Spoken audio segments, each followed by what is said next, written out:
n'imvo zituma abo bana bari mu rumogi. Nkumbure muhava mwibaza ngo n'abana babishoboye, numvise arico mwahagazeko cane, ariko mumenye yuko hariho abana bahangayitse usanga barunywa kubera kwihebura. Aha nca ngaruka ku mugwi w'abapfakazi n'imfuvyi. Imiryango iratoteza cane imfuvyi n'abapfakazi bakihebura, ugaca usanga babana banyatswe ivyabo, babuze ubafata mu mugongo, bahisemwo kuja mw'ibarabara, bahisemwo kuja kunywa imogi. Mbere muri abo bana hariho abana usanga batangura kuja kuburana imanza z'ivyo bariko baranyagwa bakiri bato, babura ubashigikira. Nkumbure n'izo manza ntibazitsinde kubera imvo izi canke ziriya, bagaca bahitamwo kuja kunywa ibiyayuramutwe. Rero nagira nsabe comme piste abantu mwese muri ngaha, mudufashe guhagararira agateka k'umupfakazi n'imfuvyi. Babana baburana ivyabo canke muhagarare mubwire abo bantu babanyaga ivyabo, cane cane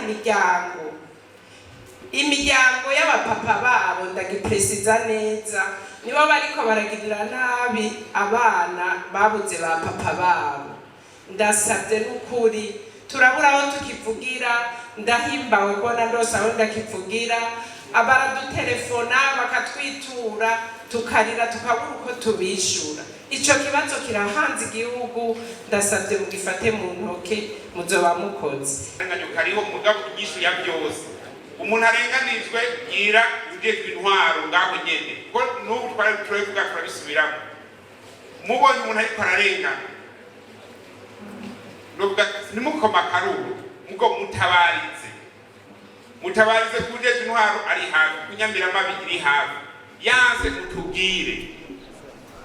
Uko nta yindi misiyo dufise atari gutunganiza abenegihugu batunuye n'imyaka batwawe banishoboye.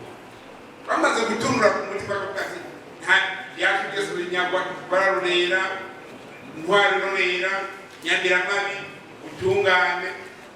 Ico gihugu ntikiba kibaye igihugu kirongowe. Kuvuga ako karenganyo ni ukukiyamiriza aho kazana na hose. Akari mwese mu butungane gusa, niyo kazana na hose. Umuntu ariko ararengana muvugire, kandi n'icyo mukuru yavuze ati umuntu muzobona ariko ararengana muzomurindire ngo arinde agitego gushikana, muzorindire ngo ashike, mutabarize hakiri kare wariko aramurenganya aje ku ruhande hakiri kare. Yaba se wabo, yaba nyinawo, yaba mwarume cyangwa nasenge, yaba ujejwe intwaro, yaba ujejwe iki, ariko arenganya umuntu, tabaza hakiri kare hanyuma ingingo zifata.